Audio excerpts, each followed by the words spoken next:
am I, for example, in this case.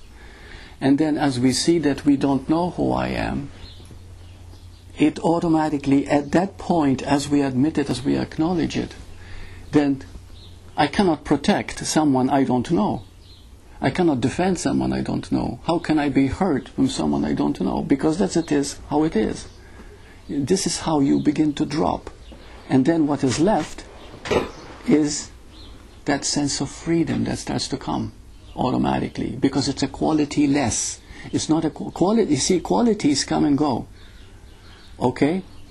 But that which doesn't have a quality, once it becomes being felt, experienced, then it begins to stay longer and longer and longer. And that's what stabilizes as, quote, the realization that comes, and you begin to live truth. But as long as you think you are this mind that tries to figure out everything, that tries to make sense out of things, which is so common, therefore, this is why you keep asking these questions. The word surrender is very, very beautiful. Okay? Surrender, you're not giving up anything, and there's no one who surrenders. So it's a willing to see that there's no one there to do anything. That's what surrender is. You see? There's no one who can say, I am going to this, or I'm not going to do this, or I should do nothing, or I should do something. There's none of that. You see? And when you begin to realize there is no doer, there's a sense of freedom.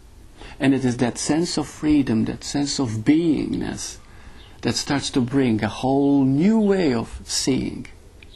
And it is that which is important, which gives you a sense of freedom. It really doesn't matter. But it's not something that you say to yourself, well, I don't care anymore. You see? You don't say that. But that's how you feel.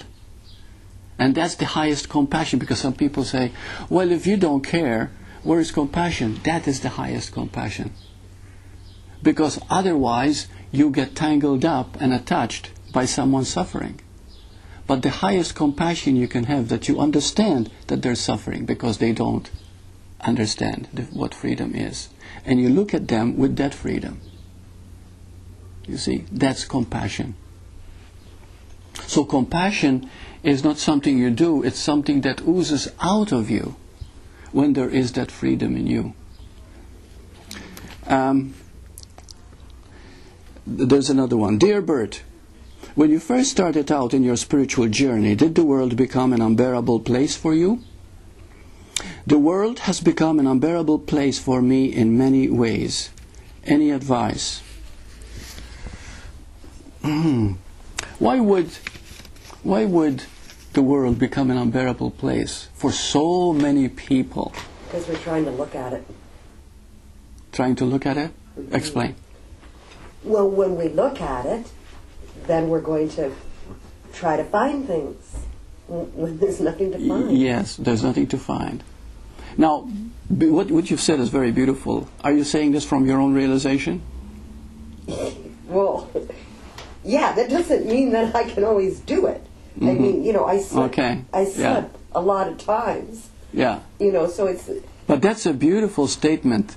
When you look in the world, there is nothing to find. Do we understand that? There is nothing to find in the world. Because anything that you do find will never bring satisfaction, will never bring freedom. It will temporarily make you feel good. But for how long?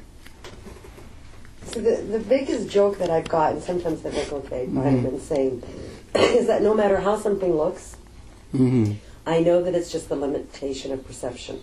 Yes. So that if I take a step back and unattach myself to it, it's going to take absolutely different form. Mm-hmm. So the more that I get involved in it, the more that I'm putting limitations on it.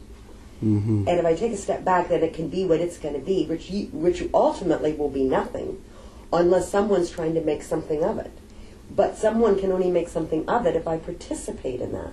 If I don't participate in that, then it can't be anything. Yes. And so a lot of times I sit there and I go, it really doesn't exist. Yes. They think it exists, but it really doesn't exist. Mm-hmm. Did you know that most philosophical theories, whatever you want to call them, are based on that fact? That when you begin to look at perception, you realize it keeps changing all the time, and when you look at it, you'll find that it's nonsense. Everything that we perceive in the world is only real momentarily, as we look at it. But the moment you stop, become very still, and really look at what you thought you saw, and it begins to disappear and take on different forms and different shapes, and you'll find it has nothing to do with what you thought it was at all. Until you reach what you just said, until if you go back to the source, you'll find it leads back to nothing. Just like, I pointed out the first time we came, and I made a dot on a piece of paper, and I said, what do you see? Most people would say a dot, but of course they missed the paper, okay? But what did paper come from? From wood. Where did wood come from? From trees. Where trees come from? From the root, from seed. You see? You open up a seed and you find there's nothing there. Now what made it grow into an oak tree, into something gigantic? See? We don't know. We don't know. It just happens. That is the miracle and wonder and mystery of being, existence, you see? And we are that existence. Just like you take a little pot of water right now, and that's water, right? And you take a little spoon of water away from the pot, and that spoon, now we can say it, and it's an individual. Okay? That thinks it's separate from the rest of the water. See, that's what an ego is. Then the water that's taken up from the pot seems to develop its own personality in time, and it takes on whatever the environment gives it. And it thinks that it's separate. It thinks it's an individual. It thinks it's a person. But all it is, in reality, it's water. Okay? And that will never change. Similarly with us, we are existence. So we are existing beings. Freedom happens when we realize there are no existing beings. There is only existence. Are we getting that? This is very, very...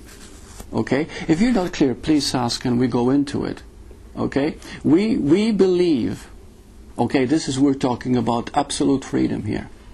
We believe that there are individuals here who are existing. But when you explore it and go into it, you'll find there are no existing beings. And that can be even scientifically proven, that the body is just part of existence that appears real. There is only existence appearing as existing beings, as existing individuals. You see? And that's a big one. So therefore, when you are loving, there's no one loving. There's just loving. When you're listening, there's no one listening. Just listening. When you're experiencing, there's no experiencer. Just experience. And that's why Jesus said, when two become one, you're in the kingdom of heaven. Okay? All the time we function as two. I am listening, therefore I'm an experiencer of listening. But there is no experiencer of listening. There's only listening. That's a biggie. And that's when we begin to understand what freedom really is. The freedom of being. And when you're very, very still, there is a moment when you see that all there is presence. And in this presence, everything is contained. My body and everybody's body. But it's one presence. You see? And when you look, you only see presence. You don't see anything else. But you think that you're separate and you're seeing something separate. And it is that thought alone that is called bondage. That is called the self. You see? That prevents you from being free. Now when we talk about freedom, we're talking about heaven. We're talking about paradise. We're talking about the greatest feeling in the world. Or in all that there is. We're talking about the greatest complete joy, total fulfillment, unconditional love. That's what is, because it's quality-less. It has